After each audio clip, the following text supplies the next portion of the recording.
jóvenes en nuestro país. Ellos son supuestamente el futuro de nuestro país, pero ¿qué oportunidades les estábamos dando? Bueno, al parecer no muchas, porque después de la pandemia, de alguna manera, el 48% de adolescentes y jóvenes son el sustento de sus hogares, es decir, muchos de ellos desertaron de los colegios o de los institutos o de las universidades. Pero hoy vamos a conversar sobre ese tema y otros más con Sandra Contreras, directora nacional de World Vision Perú. ¿Cómo estás? ¿Cómo estás, Carla? Muy buenas noches. Buenas noches, gracias por venir. Bueno, digamos, para situarnos en el tema de los adolescentes y jóvenes en nuestro país, ¿cuál es la situación en estos precisos momentos a comparación de prepandemia? Porque la pandemia lo ha cambiado todo en el mundo, ¿no? Mira, en los últimos estudios que recién han salido incluso de OIT o de SUNASCUL, lo que se dice es que en los indicadores, por ejemplo, de trabajo o de estudios, si bien es cierto, el último año ha habido una cierta mejora, no hemos llegado al momento a alcanzar los niveles que teníamos antes de la pandemia. Por ejemplo, la tasa de desempleo juvenil, que siempre ha sido un problema, se mantiene más alta que en la prepandemia. Estamos hablando de cerca de un 8% de tasa de desempleo. ¿Cuánto porcentaje era alta el tema del desempleo juvenil? Estábamos en 7%. Ya, 7%. Ahora en 8%. En 8%. Un desafío. Pero no solo es el problema. El tema es que en ciertos grupos la tasa es más alta. Por ejemplo, en mujeres jóvenes. La diferencia, siempre ha habido una brecha entre varones y mujeres. Ya. Y esa brecha se mantiene.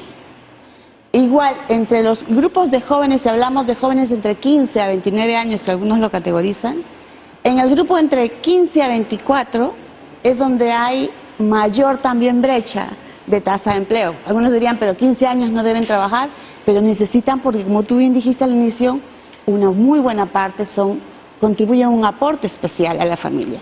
Y de todos los jóvenes empleados que tenemos en el país, solo el 2 o el 3% tiene lo que se categoriza como un empleo decente, es decir, con todos los beneficios que las leyes plantean. Y de ese 2 a 3%, es bastante alto. Y el otro grupo que sí está empleado, el 90% son informales. Llámese en cualquier condición laboral. O contrato por horas, o trabajan como repartidor de volantes, entonces les pagan a destajo por día. Entonces eso no les da condiciones de seguridad. Aquí tenemos unas cifras que vamos a revisar, pero a ver, según las fuentes de INEI, y estas son cifras, tú me dirás desde cuándo, ¿no? Porque son 8.5 millones de personas son jóvenes. Así es. 27% de la población peruana es joven, y el 48% de adolescentes y jóvenes son el sustento de su casa. Son el sustento de su casa, pero debe haber una variación de porcentaje o de número entre lo que ha sido prepandemia y pandemia, porque con la pandemia muchos hogares se han tenido que reestructurar. Sí. ¿Hay data de eso? No hay data específica, pero lo que se sabe es que durante la pandemia los primeros o los que más perdieron empleo fueron los jóvenes. Y eso no es un fenómeno que solo ocurrió en el país. En toda Latinoamérica, los primeros afectados en desempleo fueron los jóvenes. ¿Por qué? Porque el tema era a quiénes les van a dar oportunidad en el tema de si eran los más informales. Y recuerda que una de las cosas que se paró en pandemia y con el tema de la cuarentena fue todo el tema informal. Y incluso dentro de los tipos de negocios, el sector que todavía no se ha recuperado es el que menos se ha recuperado de esos servicios, que es donde la mayoría cantidad de jóvenes pueden dar su formación. Entonces ahí tenemos un desafío bastante importante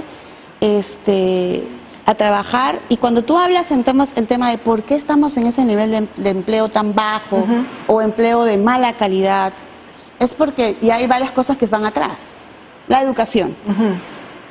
Primero, hay que cambiar nuestra forma en cómo se educan a los chicos, porque tenemos que la educación tiene que ser más pensada, adaptada al contexto. En una zona rural, el adolescente, el joven, el ideal es que salga con algún oficio, para que entonces pueda emplearse de mejor manera. Secundarias con técnico-productivas. Claro. Incluso que me cuentan a mí que en el tiempo antiguo había.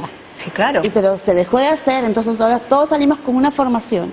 La formación secundaria no está pensada incluso en el futuro mercado al que los chicos se van a tener que enfrentar. Se dice ahora que la empresa lo que busca es empleados que puedan tener habilidades blandas, poder relacionarse, ese pensamiento crítico y además habilidades digitales. Y uno diría, si esta generación que están saliendo de jóvenes son nativos digitales, pues eso debe ser súper fácil y sencillo. Pero no todos tienen esa formación. No todos tienen la posibilidad de la tecnología, digamos, ¿no? Nos estamos quedando en la pandemia, zona rural no pudo ni siquiera llegar al aprender en casa por temas de acceso a Internet.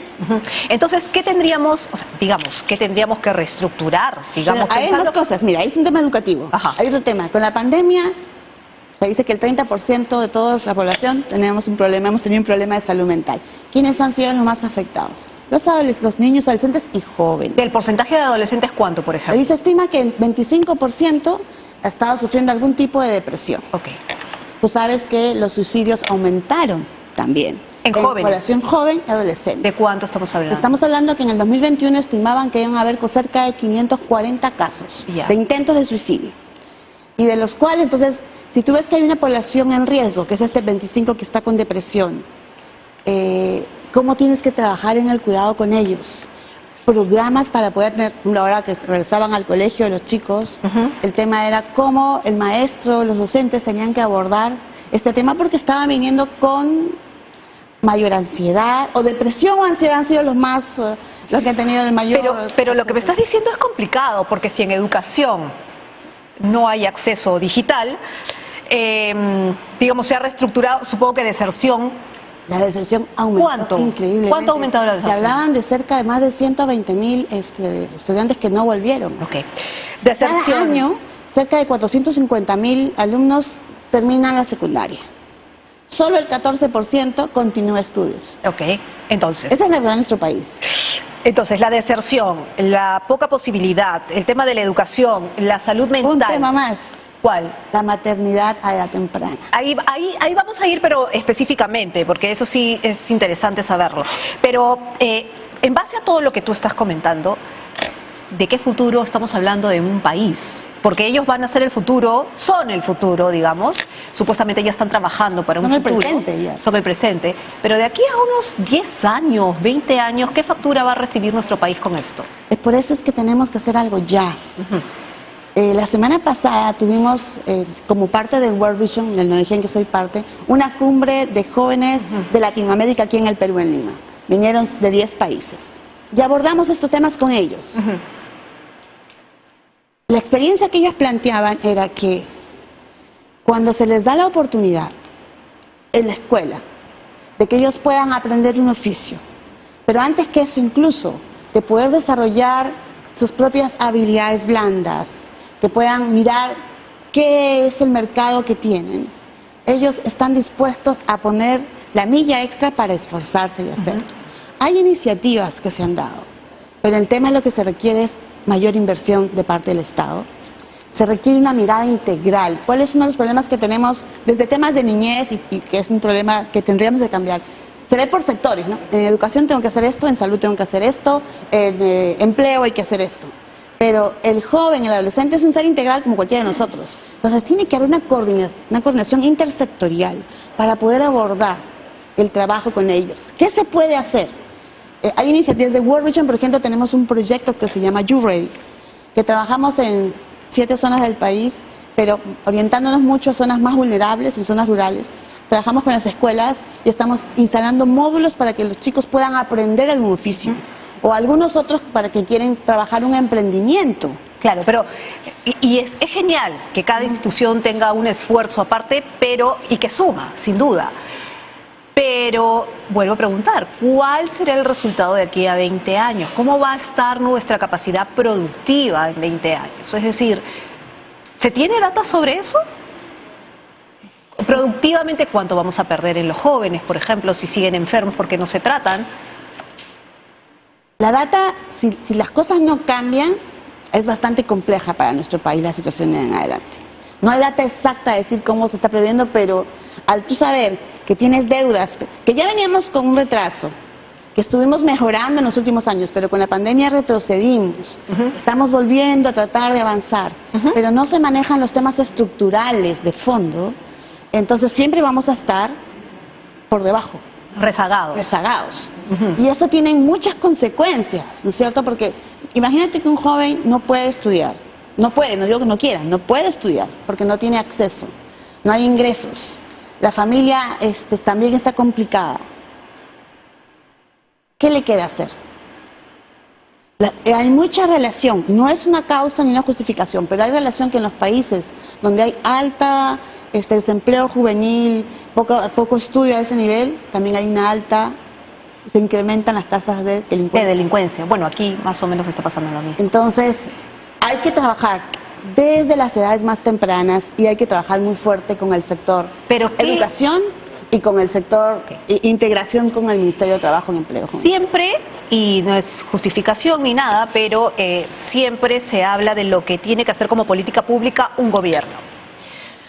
Pero digamos, si abrimos el espectro, y ahí estoy totalmente de acuerdo que hay políticas públicas por las cuales trabajar, pero si abrimos el espectro como ya ciudadanos, ¿qué puede hacer el ciudadano? Los empresarios. Hay iniciativas en el Estado para promover el empleo, el emprendimiento juvenil. Nosotros estamos trabajando en coordinación con ellos. Pero generalmente tú puedes formar a muchos chicos que tienen muchos emprendimientos o aprenden ciertos oficios. Lo que hay que hacer es conectarlos con empresas. Es más, entonces entender, y ahí va el tema cuando yo decía que hay que conocer el mercado. ¿Qué es lo que están necesitando las empresas de nuestro país en estos momentos, por ejemplo? Entonces, eso es lo que en eso hay que formar a los chicos, prepararlos para y cerrar el círculo y animar a los empresarios a